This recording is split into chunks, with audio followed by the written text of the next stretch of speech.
পশ্চিমবঙ্গে আজ দ্বিতীয় দফায় শুরু হয়েছে ভোটের লড়াই। ওপার বাংলার সিংহাসন দখলের এই মহাযুদ্ধে ৭ জেলায় ১৪২টি আসনে ভোটগ্রহণ চললেও সকল আলোচনা আবর্তিত হচ্ছে ভবানীপুর আসনকে কেন্দ্র করে। এই আসনটিতে প্রতিদ্বন্দ্বিতা করছেন রাজ্যের মুখ্যমন্ত্রী মমতা ব্যানার্জি ও বিরোধী দলীয় নেতা শুভেন্দু অধিকারী।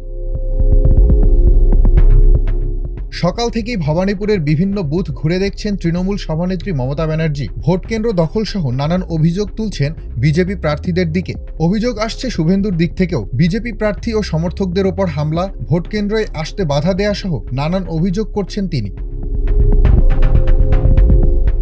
ভোটের উত্তেজনা ছড়িয়ে পড়েছে দক্ষিণ ২৪ পরগনা, হুগলি ও নদিয়া সহ বিভিন্ন জেলাতেও। বিজেপি তৃণমূল পরস্পরের বিরুদ্ধে নানান অভিযোগ তুলছে। কোথাও ঘটছে সংঘর্ষের ঘটনা। অভিযোগ আসছে সিপিআইএম, কংগ্রেস, আইএসএফ ও নির্দল প্রার্থীদের পক্ষ থেকেও।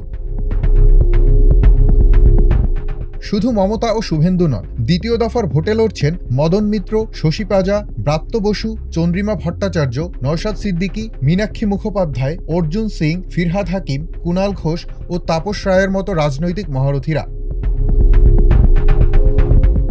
দ্বিতীয় দফার ভোটেও ভোটারদের অংশগ্রহণ চোখে পড়ার মতো। বেলা ১১টা পর্যন্ত প্রায় ৪০% ভোট পড়েছে বলে জানিয়েছে নির্বাচন কমিশন। একসময় শুভেন্দু ছিলেন মমতার সিপাহশালার অন্যতম সৈনিক, ছিলেন পশ্চিমবঙ্গে বিজেপি বিরোধী বলিষ্ঠ কণ্ঠস্বর। সময়ের পরিক্রমায় আজ সেই শুভেন্দু অধিকারী ও মমতা বন্দ্যোপাধ্যায় সবচেয়ে বড় প্রতিদ্বন্দ্বী। ২০১১ সালের বিধানসভা ভোটের আগে তৃণমূল ছেড়ে বিজেপিতে যোগ দেন শুভেন্দু। সেবারই নন্দীগ্রাম বিধানসভা আসনে মমতাকে সামান্য ব্যবধানে হারিয়ে দেন শুভেন্দু অধিকারী।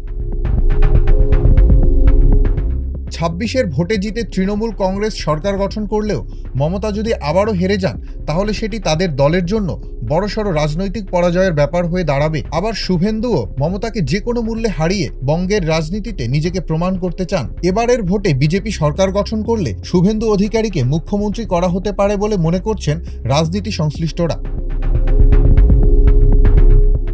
মমতা না শুভেন্দু, তৃণমূল কংগ্রেস না বিজেপি, জয় বাংলা নাকি জয় শ্রীরাম? পশ্চিমবঙ্গের রাজনীতিতে এই প্রশ্নগুলোই এখন ঘুরপাক খাচ্ছে। সকল প্রশ্নের উত্তর মিলবে আগামী ৪ মে।